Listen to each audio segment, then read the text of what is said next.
হয় বিশেষত কল্পনা সিনেমা হলের সামনে এবং সূর্য সিনেমা হল এই কানেক্টিং পয়েন্টে এই বহু পুরনো নীল মন্দিরে নীল পুজো হয় এবং ছোটো থেকে আমরা আসতাম এখানে। আমাদের মায়েরা আত্মীয়রা আসতো এখানে, কাকিমারা আসতো এবং সেই জায়গা থেকে আজ পুজোটা আমরা যখন থেকে সিম্বল বলছি 500 বছর থেকে মূলত স্থানীয়ভাবে পুরোদা, আমাদের বিশুদা সবাইরা এখানে, আরও অনেকে ছিল, পাড়া প্রতিবেশী অনেকে ছিল, অনেকে এখানে অংশগ্রহণ করতো।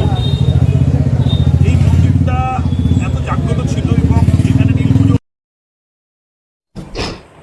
আলাদা করে বলার কিছু নেই, কারণ আমার জন্মের আগে থেকে এই মন্দিরের প্রতি একটা আলাদা স্বাভাবিকভাবেই একটা টাচি ভাব আমার মন্দিরের মধ্যে রয়েছে।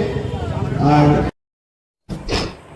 এত জাগ্রত ছিল এবং এখানে নীল পুজো, নীল ষষ্ঠীর দিন গোটা শহরের মানুষ এখানে ভেঙে পড়ত। নরনারায়ণ সেবা থেকে আরম্ভ করে বিভিন্ন সোশ্যাল অ্যাক্টিভিস্ট থেকে আরম্ভ করে এই কমিটি ভীষণভাবে ভক্তবৃন্দের উপর বিভিন্ন অনুষ্ঠান এখানে কর্মসূচি করেছে। তা আমরা পাশে থাকা দিয়ে স্থানীয় যারা উদ্যোক্তা যারা ছিলেন তারা করতেই পারেন না, এবারও নীল ষষ্ঠী উপলক্ষে একটা আয়োজন করেছে। নরনারায়ণ সেবা থেকে আরম্ভ করে নতুন গণেশ মূর্তি উন্মোচন, তার সঙ্গে শিব ঠাকুরের গলায় চাঁদি একটা বড় মালা মানে তৈরি করেছে এবং এই কাজটা আমার সঙ্গে করছে আমার বন্ধু কাউন্সিলর 18 নম্বর ওয়ার্ডের জয়ন্ত চক্রবর্তী মহাশয়। তারও গোটা পরিবার এখানে আছে, তার কাকিমা আছে, এখানে তার মা আছে, আমারও কাকিমা ইয়ে আছে, তার কন্যা আছে, এখানে আরও অনেকে আছে, আমাদের বিভিন্ন দাদা বৌদিরা সবাই আছে। সবাই মিলে থেকে, ভাই বোনেরা আছে, সবাই মিলে থেকে এই কাজটা স্থানীয়ভাবে মন্দির কমিটি যারা এই লোকাল মানুষজন তারা এটাকে উদ্যোগ নিয়ে চালাচ্ছে। আমরা তাদের সঙ্গে মানসিকভাবে যেহেতু সম্পূর্ণভাবে তাদের এই কাজগুলোকে সঙ্গে আমরাও জড়িয়ে থাকি, সারা বছর বিভিন্ন ক্লাবের মধ্যে, বিভিন্ন মন্দির প্রতিষ্ঠানের মধ্যে আমরা তাদের সঙ্গে একটা সঙ্গী হিসেবে কাজ করি। সবাইকে নীল ষষ্ঠীর প্রার্থনা করবো নীল মাকে। যে নীল ষষ্ঠী যে কারণে হয়, প্রত্যেকের ঘরে তার মা বাবা চায় যে তাদের সন্তানদের দীর্ঘায়ু হোক।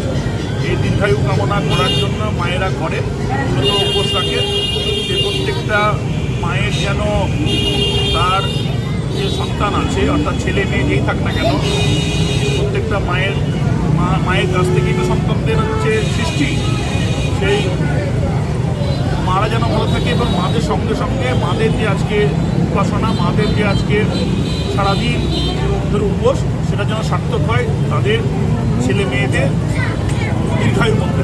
এটাই আমাদের প্রার্থনা থাকবে।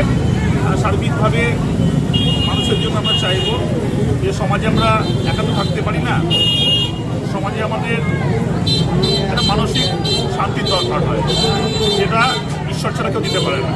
সেই ঈশ্বরের কাছে আমরা বারবার নিজেদেরকে প্রার্থনা করি আমাদের মানসিক শান্তির জন্য, এবং মানসিক শান্তি থাকলে পরে আমাদের অনেক শান্তি অটোমেটিক করতে চলে আসবে। যে শান্তি আপনার পয়সা দিতে পারবে না, যে শান্তি কৃত্রিম কোনো জিনিসপত্র দিতে পারবে না, সেই শান্তি একটা প্রাকৃতিক শান্তি, যেটা ঈশ্বরের মধ্য দিয়ে সম্ভব।